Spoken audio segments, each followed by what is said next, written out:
We're the weeds. We're cool. We're the weeds. Weeds rule. I walk over these nondescript plants almost every day. I'm Blanche Sabelle Derby, and I hope to change your mind about why plantains can be beneficial. Many people dislike them because they're unwelcome additions to their lawns.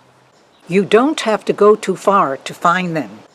They thrive in disturbed areas, compacted soils, roadsides, sidewalks, and driveways. No matter how much they're stepped on, these plants seem indestructible. This one looks like it's been on steroids. Don't confuse our weedy plantains with the unrelated tropical fruits of plantains, which are a type of banana. Even though these two plants share the same common name, they don't look at all alike. There are over 200 members in the plantain family, but in Massachusetts, two types are prevalent. They begin to appear in April, grow low to the ground, and have a prominent center spike. Broad-leaved ones have a flower stalk that resembles an incense stick, and narrow-leaved ones have a stubby flower head on a long stalk that reminds me of a beehive or ballerina's tutu. Leaves of both have prominent parallel veins. Gently separate the leaf stem from the basal rosette to see the thin filaments that look like twisted guitar strings. Plantains came to the New World in the ballast of European ships. Merchants tossed the soil ashore, including stowaway seeds, which gave these aggressive plants a chance to establish themselves. Indigenous peoples called them white man's foot because they appeared everywhere settlers did. In the 1830s, Iowa chief White Cloud reluctantly signed a treaty to move his tribe from Missouri to Kansas because wherever plantains grew, conflicts were bound to happen between the newcomers and the tribal peoples. To commemorate White Cloud's sacrifice, Claudia Packer created a bronze sculpture of him, which is located in St. Joseph, Missouri. Look closely, and you'll see him holding plantain leaves in his left hand, a symbol of his sad decision. Plantains have a long history of having healing abilities, especially for wounds. Almost every part of these plants has some use, so it's a good idea to learn more about them. One of their nicknames is boo-boo weed, as leaves are antibacterial, rich in potassium, salts, mucilage, and astringent tannins, which may help speed recovery from insect bites, nettle stings, poison ivy, and other skin problems. Use leaves as a band-aid for minor cuts. I call them suburban certs because chewing them is a way to freshen your breath. Dry the leaves for a mild beverage to deal with digestive problems, colds, and allergies. To make this, cover 1 tablespoon leaves with 1 cup hot water and let sit for 10 minutes or more. Every summer, I collect berries of all kinds. In this photo of me taken many years ago, I wore a dress which I'd never do now, because yellow jackets seem to be more common. Even though I currently wear more appropriate clothing, I've still been stung. There's no way to see the ground nests of these insects. The first time this happened, I looked to see if any plantain leaves were nearby, and luckily they were.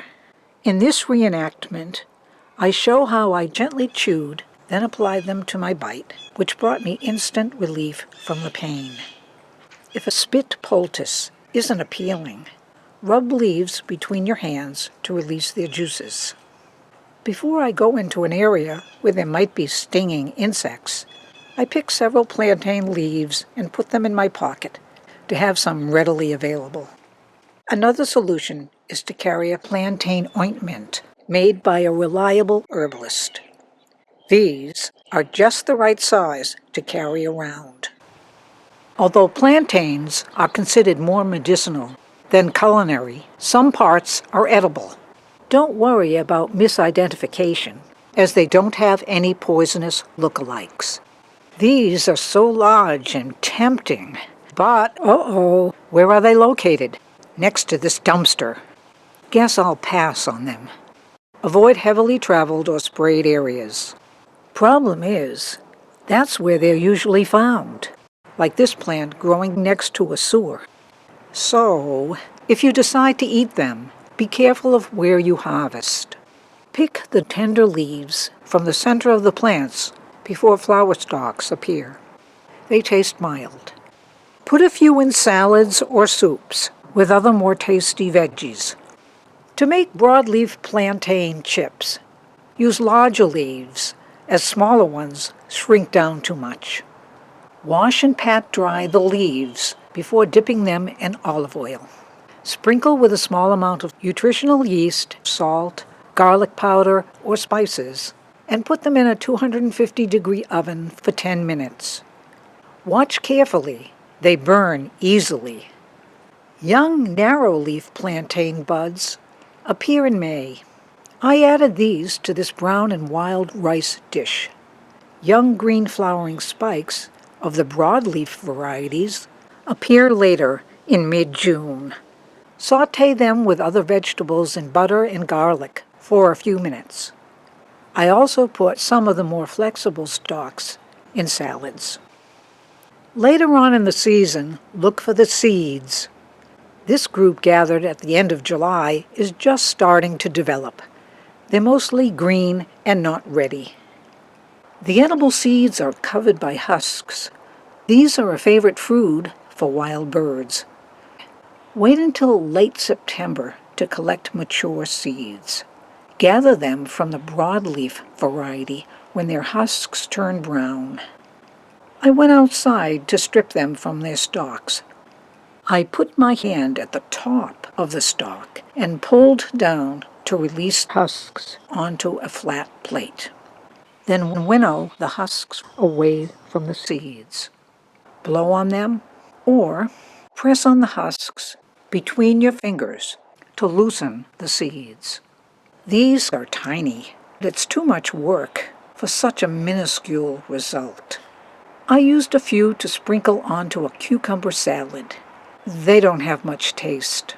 These could also be added to cereals or soups. But the husks represent the 3 F's, fiber for free. They're a naturally available relative of psyllium, one of the main ingredients in the laxative Metamucil, and contain about 30% mucilage. Strip the stems, as I already showed, and put a small amount in a tea bag to make a beverage. Just don't drink too much of it. By now, I hope you agree plantains aren't useless weeds. They may not be a choice edible or as beautiful on the outside as other plants, but they have an inner strength and power which can help us if we give them a chance.